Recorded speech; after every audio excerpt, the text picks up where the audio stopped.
leaders. Pakistan. Hope in a fractured land. Building a normal relationship with India should be Nawaz Sharif's priority. Amid some tough competition, Pakistan has a reasonable claim to the title of world's most dangerous nation. It has nuclear weapons, a large contingent of fundamentalists bent on wreaking chaos beyond its borders, a simmering conflict with the big power next door, and a long history of unstable governments. The atomic armoury is there to stay. But after an election on May 11th, which propelled Nawaz Sharif to power for the third time, there are good reasons to believe that the place may get stabler, calmer and more prosperous. Given Mr. Sharif's record, such optimism may seem odd. He was a dreadful Prime Minister in the 1990s, vengeful and autocratic, subverting the judiciary and undermining the press. Nobody was surprised when he fell victim to a coup led by the then General Pervez Musharraf. Hardly anybody regretted Mr. Sharif's departure. But even politicians can change for the better, and while in opposition, Mr. Sharif has shown himself willing to put country above self. There were several moments when the Pakistan People's Party government, led by Asif Ali Zardari, widower of Benazir Bhutto, looked as though it might be toppled by a peculiarly Pakistani phenomenon, a combination of judicial and military power, or the sudden emergence of a religious pressure group led by a Canadian-based cleric. Each time, Mr. Sharif refused to help push his enemies out of power, on the grounds that they should serve their elected term. His closeness to the religious right is a concern. His Pakistan Muslim League N party, which runs Punjab, Pakistan's largest province, has failed to crack down on the extremist Lashkar-e-Jhangvi, and some of its candidates are believed to have links to the group.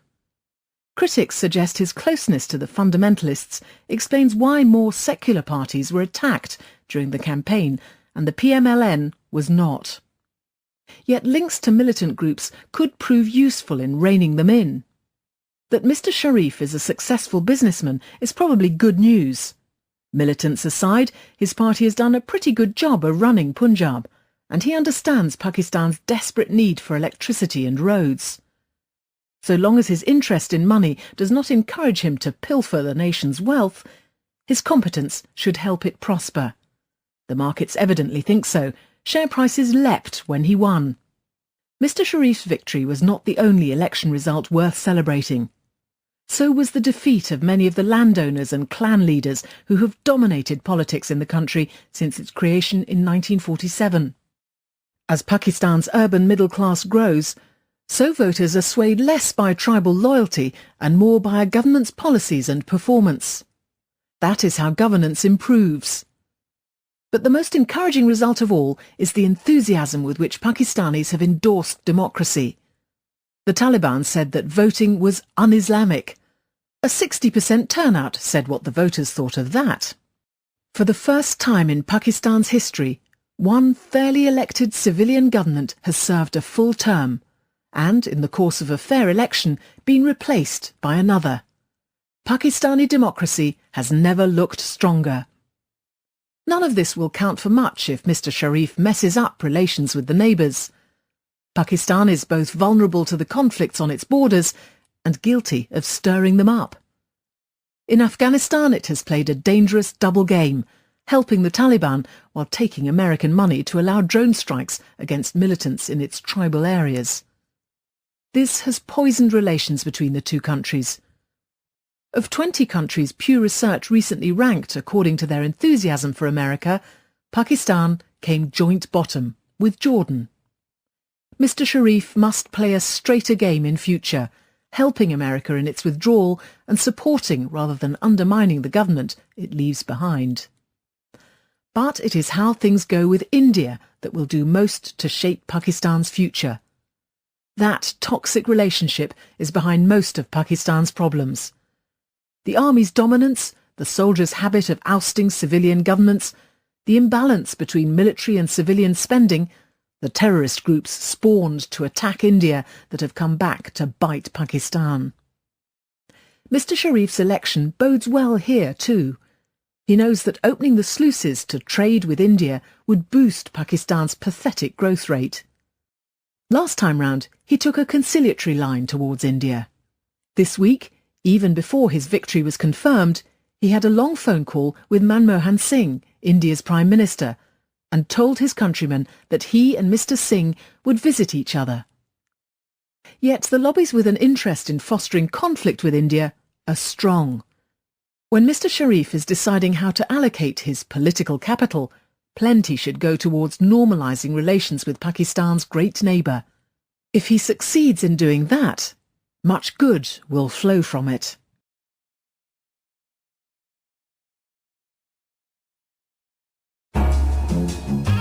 Leaders. Guidance for insects. Brood 2030. How America will look to the cicadas when they next return. Over the next few weeks, billions of cicada grubs will awake from 17 years of subterranean slumber and emerge into the bright sunshine of America's mid-Atlantic states. Their strange cycle has attracted the attention of journalists all over the country. The males will travel in vast swarms, create a tremendous racket in the hope of wooing a mate, make love frantically, and then die, unlamented. The cicadas will do the same, the only difference being they will leave behind not unfinished novels, but eggs that will hatch in another 17 years. This year's cicadas, while swirling above the trees, will peer down on an America that is both different from and strangely similar to the one their parents saw in 1996, when Brood 2, as this bunch is known, last enjoyed a Rumspringa.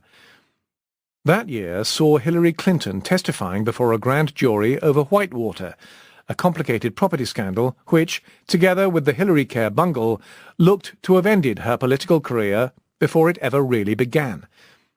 Meanwhile, Democrat and Republican strategists were studying polls to work out who would get the blame for the government shutdown in progress after Congress had failed to pass a budget.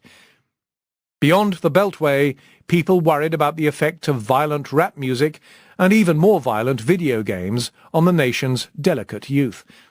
The Supreme Court pondered a case involving gay rights. One 17-year cycle later, Mrs. Clinton is again wanted by congressional Republicans, this time the complicated scandal being the death in Benghazi of America's ambassador to Libya. A Democratic president is fighting with Republicans over who should take the blame for Congress's failure to pass a budget, while some government workers are going unpaid. The debate about rap music and video games trundles on, even though the murder rate has tumbled nationwide, and many of those frightening rappers have become middle-aged entrepreneurs. The Supreme Court, in its wisdom, is still pondering gay rights. The critters may notice some interesting changes, too.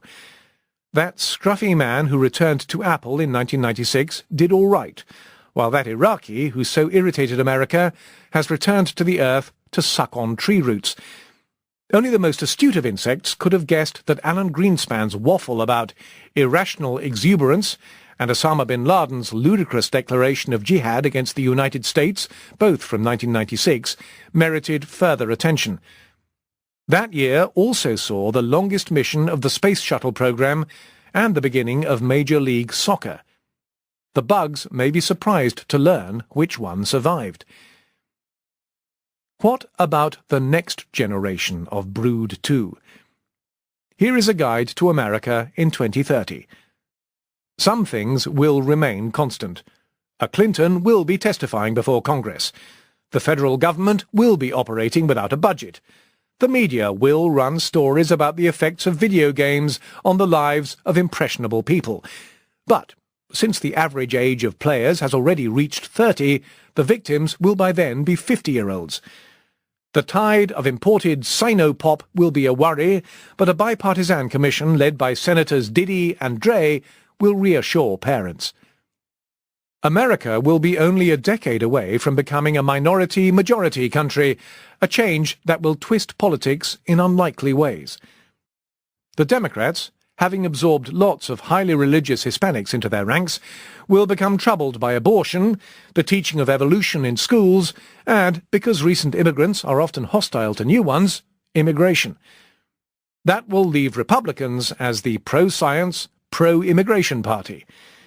Viewed through blood-red eyes of 2030's cicadas, America will look the same and completely different.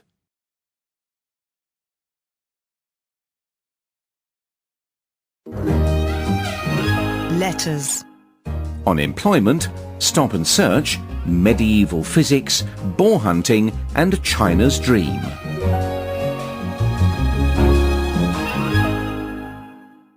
Age and employment. Sir, one country that provides a good example about how to tackle youth unemployment, and which was not mentioned in your article, Generation Jobless, April 27th, is Switzerland. The Swiss model of vocational training goes back to the 14th century, when guilds introduced apprenticeships in order to define what makes a master craftsman. This shaped the notion of practical work combined with theoretical knowledge. Graduates were even sent abroad to gain international experience. In the 19th century, the Swiss Mercantile College oversaw the relationship between apprentice, employer and government.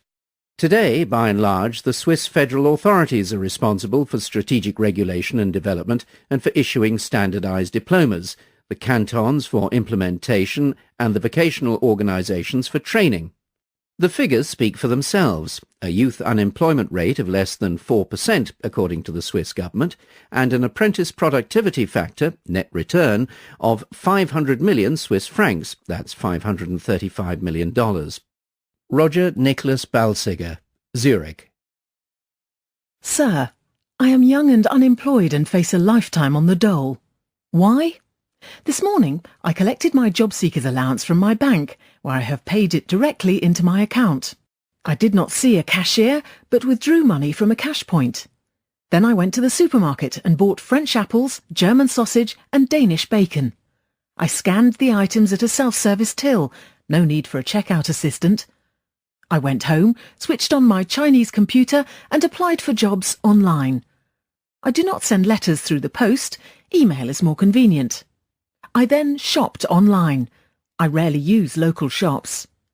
Who can I blame for the lack of jobs? Nicola Sangster, Brixham, Devon. Sir, you wrote about older people going back to work and youth unemployment as if the two things are unconnected. Article Age Concern, April 6th. Surely they are linked. The steps taken to encourage us 50-somethings not to retire early, indeed to keep working beyond 70, reduces job opportunities for younger people. Lucy Barker, Devizes, Wiltshire. Sir, despite what your article suggested, unretirement is neither prevalent nor common among older workers in Britain. Here are more pressing facts. 30% of people made redundant every quarter are aged 50 or over. Only 23% are re-employed, and 45% of unemployed people aged 50 or more have been unsuccessfully looking for a job for more than a year. José Iparraguirre, Chief Economist, Age UK, London. Sir, I am overjoyed to learn that the time-consuming business of hiring people is being taken over by all-knowing machines. Article Robot Recruiters, April 6th. Gone are the bad old days when you had to wait for days, if not weeks, to learn if the application you toiled over for hours would result in an interview. Now, in less time than it takes to fill in a drop-down list, you get a personalized response. Thank you for your online application, Dave. Your CV is now being deleted. A fine example of what they used to call the March of Scientific Progress. Paul Pirrie, Toronto. Pat down policing. Sir, you implied that the increase of stop and frisk searches by the police in New York is illiberal and unacceptable. Article Too Frisky, April 27th. Only 6% of stops led to an arrest. Only 780 guns were found, you reported. But assuming that the police conducted their searches in a professional and correct manner, it would seem that they have performed a beneficial service to the city. To follow your line of thought, it is only a small step to argue that the pursuit of criminals is a gross infringement of their civil and human rights. Hugh Careless, Kuala Lumpur. Correcting errors. Sir, your obituary of Kenneth Apple, May 4th, stated that Aristotle's theorized laws on the free fall of bodies contained errors that were not corrected until Galileo had carried out experiments. Actually, many of those experiments were carried out in the 6th century by John Philoponus, or John of Alexandria, John the Grammarian, or Yahya an-Nawawi in Arabic. His work was well known in subsequent medieval physics, and to Galileo himself from a translation of the Greek text of Philoponus's commentary on Aristotle's physics. Kelly Ross, Los Angeles. In pursuit of pigs. Sir, I am surprised, given the large feral pig population and cowboy culture in Texas, that the British Raj sport of pig sticking, the spearing of wild boars on horseback, has not been revived in the state. Article Pork Chopped, May 4th. I refer Lone Star hunters and horsemen to the definitive work on the subject, Pig Sticking or Hog Hunting, a complete account for sportsmen and others, written in 1889 by Lord Baden-Powell, the founder of the Boy Scouts. Ron Rosner, London. Chinese themes. Sir, when writing about China, you never fail to mention that it accounted for around a third of global GDP before the Industrial Revolution. Article Xi Jinping and the Chinese Dream, May 4th. A closer look at Angus Maddison's historical estimates, which presumably such claims are based upon, reveals that income per person in the 1600s and 1700s was considerably lower in China than in Europe, even lower than Ireland, Europe's poorest country at the time. Going back further, Maddison's estimates show that Roman income per person in the 1st century was almost double that of China, and in India at a time when Pliny was moaning that Indian exports were draining Rome of its gold. Then, as now, average GDP figures are influenced by population. China's economy was larger than Europe's simply because it had a lot more people. It will be a few more generations yet before China comes anywhere close to Europe in terms of income per person. Ashupal, Manila. Sir, your briefing, article Chasing the Chinese Dream, May 4th, speculated about the origin of the term China Dream. You pointed to Thomas Friedman's use of the slogan in an article in October 2012, but it was around long before that, including as the title of Joe Studwell's 2002 book, The China Dream. I was living in Beijing at the time it was published, but was unable to buy it there because of its unattractive portrayal of China and its prospects. I managed to obtain it on a visit to Hong Kong. Robert Carlson, Minneapolis. Sir, in a rather uncharacteristic kowtow to romanticism, you suggested that countries, like people, should dream. Are you sure that's wise? How about wake up and smell the coffee? Frank Seamack, New York.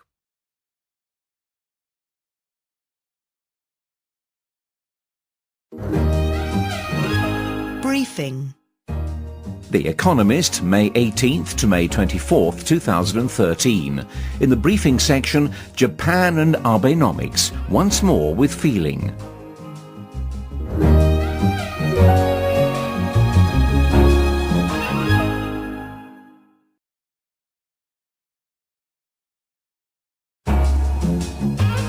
Briefing. Japan and Abenomics. Once more with feeling. The Shinzo Abe shaking up Japan's economy seems a different man from the one whose previous premiership was marked by nationalistic posturing. He isn't. In Soapland, Soporando, a Tokyo red light district, the price of a basic half-hour massage has recently gone up for the first time since 1990.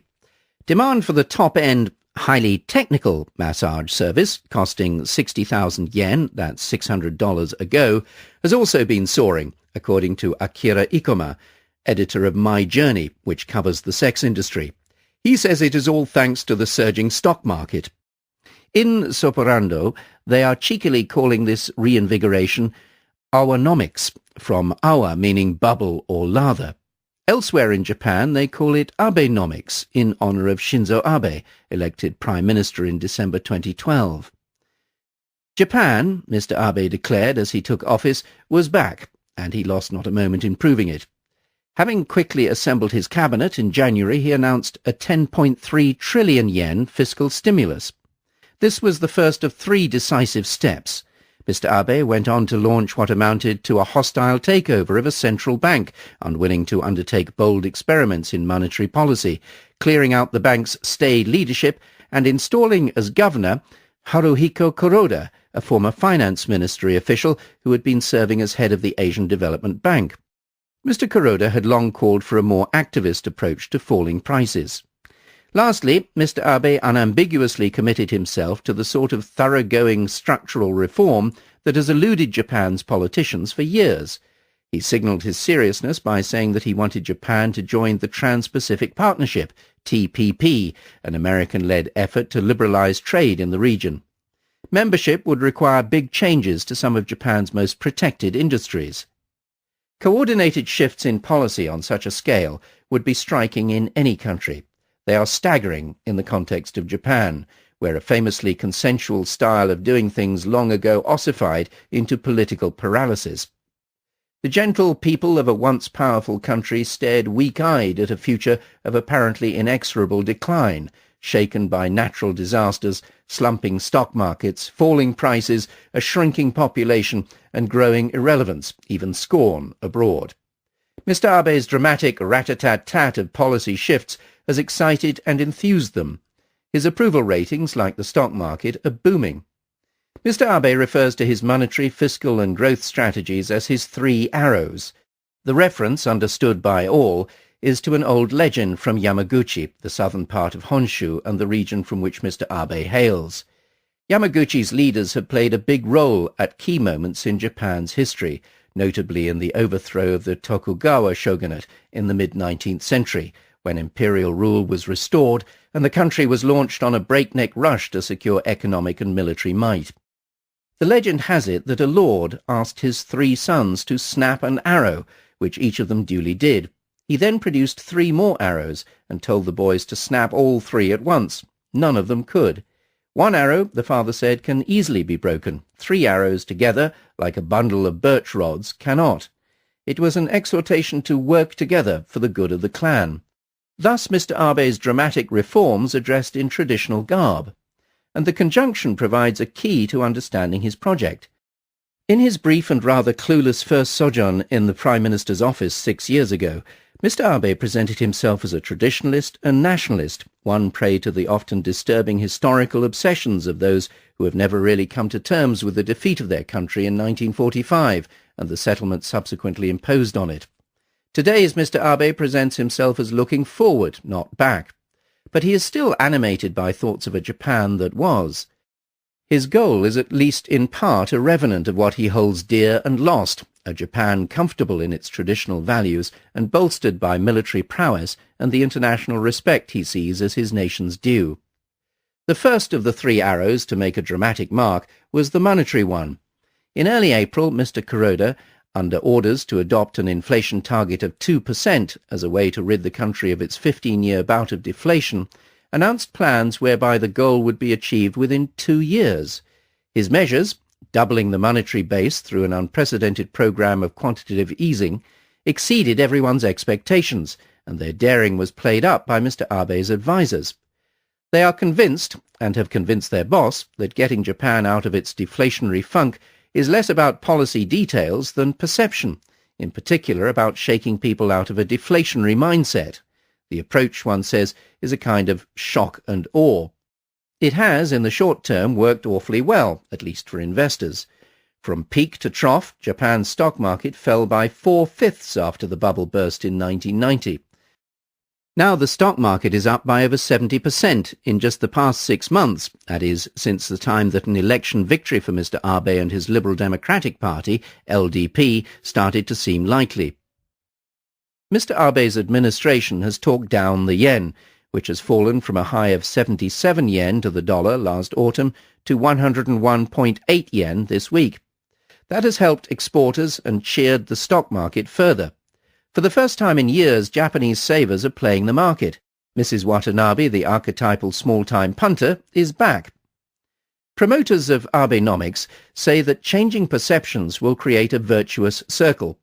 Bigger company profits will engender wage rises, which will boost consumption, which will lead to renewed business investment, which will lead to profits. They will be overjoyed by preliminary figures released on May 16th, showing an annualized GDP growth rate of 3.5% in the first quarter of 2013, though it is hard to see how policies only then being announced can take all that much of the credit. In truth, the transmission mechanisms that link monetary policy to economic outcomes remain fragile. The animal spirits returning to the stock market have helped create a wealth effect, thanks to which people feel better off. The slick, on-message selling of the new policies by ministers and their spin doctors has built consumer confidence, too. Retailers are posting their biggest gains in sales in nearly a decade. There is a palpable buzz in the after-work bars and restaurants of Tokyo, but it is essential to Mr. Abe's plans that the monetary and fiscal stimulus should boost aggregate demand and raise prices more broadly. Nominal GDP determines the level of tax revenues, and astonishingly, persistent deflation has left it where it was in 1991. This has depressed tax revenues, a chief reason why the gross national debt has widened to about 240% of GDP. Revived revenues are desperately needed. Yet, if the Bank of Japan succeeds in ending deflation, a fresh problem could arise. The bank's purchases of long-term government bonds and other assets, through its program of quantitative easing, are designed to depress their yield, and thus to spur banks, companies and institutional investors into seeking higher returns elsewhere, either by investing in the real economy or by investing abroad, helpfully driving the yen down further.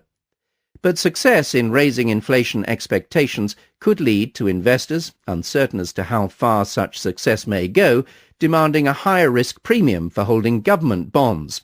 The bond market has recently become a lot more volatile. Whatever the bond market does, a boost to aggregate demand is not enough to solve Japan's budgetary problems. Robert Feldman of Morgan Stanley MUFG, a financial services company, highlights the stark fiscal picture. In the budget for the year that ended in March, and across central and local governments, total government spending on pensions, healthcare, nursing care and family benefits was 124.5 trillion yen, or 26.1% of GDP. But government revenue amounted to only 59.2 trillion yen, or 12.5% of GDP. Borrowing largely made up the difference.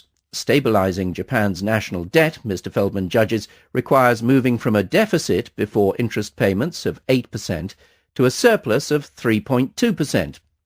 A doubling of the consumption tax to 10% is planned for 2014-2015. But with a shrinking workforce having to support a growing number of elderly, the necessary swing is simply too big for any plausible mix of tax hikes and spending cuts to deal with. So Japan desperately needs a sustained increase in the long-run rate of economic growth. Hence the third of Mr. Abe's arrows, sweeping reforms designed to invigorate the supply side of the economy. Mr. Abe talks of ending the protection enjoyed by Japan's farmers, doctors and pharmaceutical companies, breaking open the labour market's rigidities, improving education, cutting through boundless regulation, opening utilities up to competition, encouraging innovation and spurring business investment. In pursuit of these ends, Mr. Abe has re-energized the bureaucracy. He has set up committees where cabinet members sit beside bureaucrats, academics and business folk to come up with plans for the reform of the regulatory system, industrial competitiveness, scientific and technological innovation, and so on. Mr. Abe himself chairs the most crucial committees, notably the Council on Economic and Fiscal Policy. They will present proposals in June. Farming has emerged as a priority. Some sectors are highly inefficient, with sky-high tariffs on rice and dairy products, a superabundance of elderly part-time farmers, and land laws limiting the size of farm plots. Joining the TPP will force big changes on the industry. Yoshimasa Hayashi, the farm minister, wants to consolidate land into bigger plots to make it attractive for young entrepreneurs to get into farming and market gardening, which will help food processing and restaurants too. In medical care, the government wants drugs to be more easily sold over the internet and approved faster. Mr. Abe's backers have made a parable out of this. Had he had access sooner to a wonder drug for his bowel disease, they say, he would not have suffered the breakdown which led him to resign in 2007. Energy has its own particular urgency following the nuclear accident in March 2011 at Fukushima Daiichi plant, leading to the closure, if only for now, of nearly all Japan's nuclear power stations. The government wants to encourage competition in supply and investment in renewable energy as well as in a national infrastructure for imports of natural gas. The vim with which Mr. Abe has loosed his third arrow is perhaps the biggest of all the surprises he has sprung since returning to power. His staunchest supporters, including his chief cabinet secretary Yoshihide Suga, told him that committing to the TPP beforehand would endanger the LDP's chances in July's elections for the Diet's upper house. The farm lobby is, after all, an important plank of the party's support. Yet the Prime Minister insisted on doing it when he went to Washington in February. Delay, he thought, would show a want of leadership. He seems to have been right. Mr. Suga now calls TPP the biggest pillar of reform. He is the chief defender of Mr. Abe's decision, and no wonder. Mr. Abe's poll ratings continue to climb. He enjoys support of over 70%, unparalleled for a recent leader. The LDP looks set for a landslide in the upper house to match the one it achieved in the lower house in December. After years of parliamentary gridlock, a Japanese Prime Minister is set to have a governing mandate to do nearly anything he wants. For those who followed Mr. Abe's brief and inglorious first term in office, both the substance of the policy pronouncements and the slickness of their delivery are something of a puzzle. The first Mr. Abe showed little commitment to bold economic change. He presided over a shambolic cabinet that made an art form out of gaffes. Mr. Abe himself got embroiled in a pointless row with neighbours and America over a pet historical theme, claiming that wartime Japan did not enslave the women of conquered nations in military-run brothels. The testimony of many women shows conclusively that it did. One explanation for the difference, put forward by several who know him, is that Mr. Abe is a man who learned better. They say his years in the political wilderness transformed him. He educated himself, especially about economics. He resolved to avoid needless historical distractions. Residual displays of nationalism are just tokens of gratitude to old friends who held faith with him after his resignation. Economics trumps all now. Others paint a slightly different psychological portrait. They say that two separate personalities exist within the same man. One, the traditionalist, is the nationalist grandson of Nobusuke Kishi, who oversaw the development of Japanese-occupied Manchuria in the 1930s, who was imprisoned as a suspected Class A war criminal, and who later served as a notable conservative post-war prime minister. This nationalist Mr. Abe resents suggestions of Japanese war guilt and dislikes Japan's apology diplomacy over its wartime atrocities. He is of a similar mind to a cabinet colleague who calls the years since the war as a history of Japan's destruction. Never mind that the LDP was a chief beneficiary of the post-war decades, during which Japan spread peace and prosperity. These were the beliefs that shaped his first premiership. The other, very different character dwelling in Mr. Abe is the economic modernizer, who is also, witness the TPP, an internationalist. The two are united in wanting a strong Japan. But whereas the modernizer is a radical, the nationalist is a reactionary. He is the Mr. Abe who talks about overturning the post-war regime and recreating a beautiful Japan. He insists Japan must project a strong image, not just through strengthened armed forces, but by promoting patriotism and by harking back to an imperial idyll where the country had both might and right. The worry voiced by one senior LDP figure is that the internationalists' beliefs are not as deep-seated as the traditionalists. The LDP man worries about the traditionalist Abe gaining the upper hand, and with good reason. Last month, in a meeting with Diet members, Mr. Abe questioned whether Japan was really the aggressor during its wars of 1931 to 45. The senior LDP figure lays his hopes in Mr. Suga, keeping Mr. Abe's focus on the economy. "Not having a Mr. Suga, this is what I am most concerned about," he says. "An Abe cabinet without Suga, it doesn't bear thinking about," he adds. It is hardly a ringing endorsement from a man who was one of Mr. Abe's principal backers when he ran for his party's leadership. Yet a third interpretation of Mr. Abe, one that looks to the external world rather than inner psychodrama, is perhaps the most plausible. It is that his concerns about Japan's economic weakness and his concerns about frailties in its national defense have been strengthened and made mutually reinforcing by the rise of China. China loomed on the agenda in 2006-2007, but did not dominate it as it does today. China overtook Japan as the world's second biggest economy in 2010. Its growing assertiveness suggests that it is out to reclaim its centuries-old centrality in East Asia, a position which Japan usurped in the late 19th century and occupied in various ways for much of the 20th. The most obvious instance of Chinese assertiveness is around the waters of the Senkaku or Diaoyu Islands, where China is openly challenging Japanese control. In this context, Mr. Abe sees economic and national security as all of a piece, and would do so even if he did not hang out with right-wing pals in a weird historical theme park of the mind. Yet choosing backward-facing patriotism as a model for modern strength has consequences for how Mr. Abe is likely to govern after the upper house elections. For all the current emphasis on structural reform, continued work on which is vital if the fiscal stimulus and monetary expansion are to lead to long-term growth, Mr. Suga and other colleagues make it clear that constitutional change will be a priority for Mr. Abe in the Diet's autumn session. Some amendments to the 1947 Constitution, such as one acknowledging Japan's clear right to a standing army, navy and air force, are now broadly popular. But it is becoming clear that Mr. Abe and the traditionalists, pining for an imperial era from which most of the country has moved on, aim to go further than that. They want, among other things, the emperor to be restored as head of state, collective duties emphasized over individual rights, and veneration for the family unit. As a precursor to such changes, the LDP plans to make it easier to amend a constitution which so far has never been altered. The current process requires a two-thirds majority in each house, plus a national referendum. At best, all this could prove a distraction at a time when some structural reform initiatives already appear to be running into the sands. At worst, it could endanger all reform by eroding the government's popularity, at the same time increasing tensions with Japan's neighbours. Far from having banished the ghosts of his past, as some of his advisers claim, the Prime Minister is in danger of summoning them up again.